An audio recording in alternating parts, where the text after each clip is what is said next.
हमारे चैनल में आप सभी का स्वागत है। आप सब कैसे हैं कमेंट बॉक्स में जरूर बताइएगा। आप सबके बीच में बहुत ही प्यारा बहुत ही सुंदर दुल्हे के ऊपर गाड़ी गीत लेकर आए हैं। आप सबको कैसा लगेगा कमेंट बॉक्स में जरूर बताइएगा। दुल्हे भाई ने देखिए क्या करती हैं, कितना रसमाल काटती हैं। हमारे गाने के माध्यम से सुनिएगा। अगर हमारा गाना पसंद आएगा तो कमेंट बॉक्स में जरूर बताइएगा। हर गाना सुन के फिर ये भाग जाइए।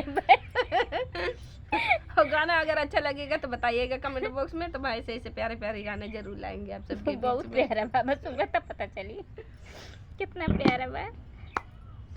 अरे दुल्हे के बहनी छिनार करार करे बगियन में। अरे दुल्हे के बहनी छिनार करार करे बगियन में। अरे दुल्हे के बहनी छिनार करार करे बगियन में। रोज करार करे एक दिन प्यार करे। रोज करार करे एक दिन प्यार करे।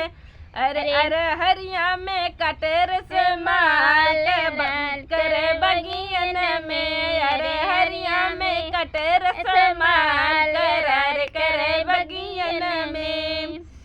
अरे दुल्हे के बहनी छिनार करार करे बगियन में। अरे दुल्हे के बहनी छिनार करार करे बगियन में।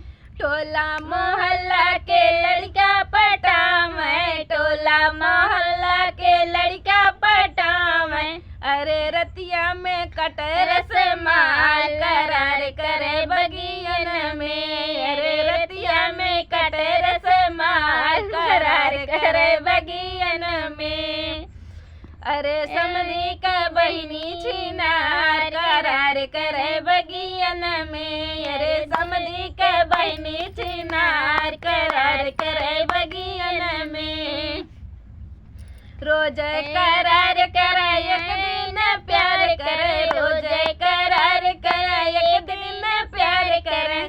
अरे अरे हरिया में कटेर से माल करार करे बगियन में। अरे हरिया में कटेर से माल करार करे बगियन में। अरे समधी का बहिनी छिनार करार करे बगियन में। अरे समधी का बहिनी छिनार करार करे बगियन में। टोला मोहल्ला के लड़का पटावे। टोला मोहल्ला के लड़का पटावे। अरे रतिया में कटेर से माल करार करे बगियन में। अरे रतिया में कटेर से माल करार करे बगियन में। हमारा गाना कैसा लगे कमेंट बॉक्स में जरूर बताइए। मिलते हैं नए गाने के साथ नेक्स्ट वीडियो में। तब तक के लिए धन्यवाद। छोटा सा ही प्यारा से है।